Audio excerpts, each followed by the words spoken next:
Assalamualaikum warahmatullahi wabarakatuh. Oke, perkenalkan, saya Muhammad Imam Mustafa, yang biasa dinilai buat untuk nilai pokoknya kelas B. Jadi pada kesempatan kali ini tuh saya akan mempresentasikan hasil review jurnal yang berjudul Vektor Simbolik Arsitektur for Konteks Pregamar yang diterbitkan pada tahun 2022. Yang mana jurnalnya nih? Nah, saya dapatnya di sini. Link Springer. Ini ada ininya, ini juga open access. Oke.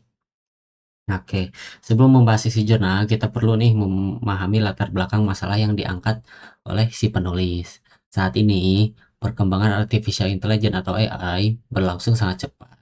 Berbagai sistem AI mampu mengenali gambar, memahami teks, menerjemahkan bahasa, hingga membantu proses pengambilan keputusan. Namun, terdapat satu masalah besar yang menjadi perhatian para peneliti, yaitu fenomena yang disebut sebagai black box. Nah, black box di sini berarti sistem AI itu mampu menghasilkan keputusan yang baik, tetapi sulit untuk menjelaskan bagaimana keputusan tersebut dibuat. Akibatnya, pengguna hanya menerima hasil akhir tanpa memahami proses yang terjadi di dalam sistem. Untuk mengatasi masalah tersebut, muncul konsep yang disebut Explainable Artificial Intelligence atau XAI gitu. Yaitu AI yang tidak hanya memberikan jawaban, tetapi juga mampu menjelaskan alasan di balik jawabannya. Oke, tujuan penelitiannya, saya ada ini latar belakang. Nah, tujuan penelitiannya itu menghubungkan CFD dengan vektor simbolik arsitektur atau VSA. Nah, itu si vektor simbolik arsitektur VSA itu digunakan dalam kecerdasan buatan modern yang saat-saat ini. Oke. Secara khusus, penulis ingin menunjukkan bahwa struktur yang terdapat dalam konteks gambar dapat direpresentasikan menggunakan vektor simbolik arsitektur atau VSA. Dengan cara ini, AI diharapkan dapat memanfaatkan kekuatan representasi vektor tanpa kehilangan kemampuannya untuk menjelaskan proses penalarannya.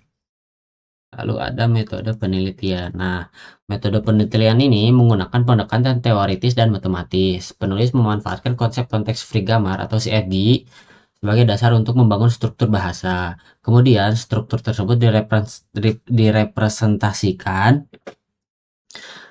apa sih namanya tuh? Ke bentuk parse tree gitu, seperti di sini nih, parse tree atau pohon derivasi. Setelah itu, parse tree akan dipetakan ke dalam bentuk representasi vektor menggunakan konsep yang disebut vektor simbolik arsitektur atau Fock space gitu. Fock space representation gitu. Melalui proses ini, hubungan antar simbol dan aturan produksi dalam CFG tetap dapat dipertahankan meskipun telah diubah ke dalam bentuk sistematis. Oke, nah bagaimana nih CFG-nya digunakan? Oke, kalau ini masih ada di sini. Oke, agak tengah dikit. Alright. Nah, dalam jurnal ini, konteks pregambar ini tidak digunakan sebagai parser biasa. CFG digunakan sebagai fondasi untuk membangun struktur bahasa yang terorganisir dalam bentuk pohon derivasi. Ini bentuknya. Ya, oke. Struktur tersebut kemudian diterjemahkan ke dalam representasi vektor sehingga dapat diproses oleh sistem AI modern. Dengan kata lain, CFG berperan sebagai jembatan yang menghubungkan teori bahasa formal dengan teknologi kecerdasan buatan. Hal ini menunjukkan bahwa konsep yang dipelajari dalam mata kuliah otomata dan teori bahasa masih sangat relevan untuk perkembangan teknologi saat ini. Oke, ini ada contoh keduanya untuk hasilnya Interactive LC Parse of Example Sentence gitu. Nah, ini hasil penelitiannya. Nah, menurut saya apa? Bukan apa sih hasil utama penelitiannya menunjukkan bahwa struktur CFG atau konteks free grammar dapat direpresentasikan secara efektif menggunakan vektor simbolik arsitektur. Nah, penelitian ini juga menunjukkan bahwa pendekatan simbolik dan pendekatan koneksionis dapat digabungkan dalam satu kerangka kerja. Kontribusi tersebut dinilai penting karena dapat membantu pengembangan explainable artificial intelligence yang lebih transparan dan lebih mudah dipahami manusia. Nah, dengan adanya representasi yang lebih jelas, sistem AI tidak hanya menghasilkan keputusan tetapi juga dapat memberikan gambaran mengenai proses yang digunakan untuk mencapai keputusan tersebut. Nah, kelebihan dan kekurangan jurnal. Menurut saya, jurnal ini memiliki beberapa kelebihan. Pertama, jurnal ini dapat Jurnal ini berhasil menghubungkan teori bahasa formal dengan perkembangan AI modern. Kedua, penelitian ini memberikan kontribusi terhadap pengembangan explainable AI yang saat ini menjadi salah satu fokus utama dalam bidang kecerdasan buatan. Lalu ketiga, jurnal ini menunjukkan bahwa konteks free grammar masih memiliki banyak aplikasi di luar parser dan bahasa pemrograman. Namun, jurnal ini juga memiliki banyak kekurangan. Pembahasan yang digunakan cukup kompleks karena melibatkan konsep matematika tingkat lanjut seperti Foxpace dan vektor simbolik arsitektur. Selain itu, jurnal lebih berfokus pada aspek teoritis sehingga contoh implementasi praktis dalam dunia nyata masih relatif terbatas. Nih, contoh untuk mengapa ini terlalu kompleks tuh seperti ini. Nah, bentar di ini metodenya.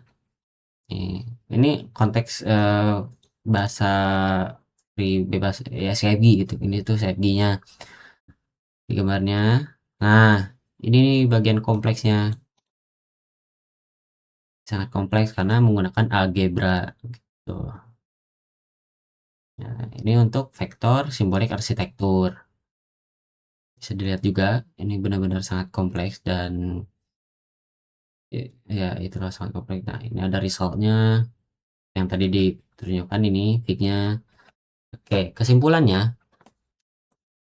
berdasarkan hasil review yang telah saya lakukan, saya menyimpulkan bahwa jurnal ini berhasil menunjukkan bahwa konteks free grammar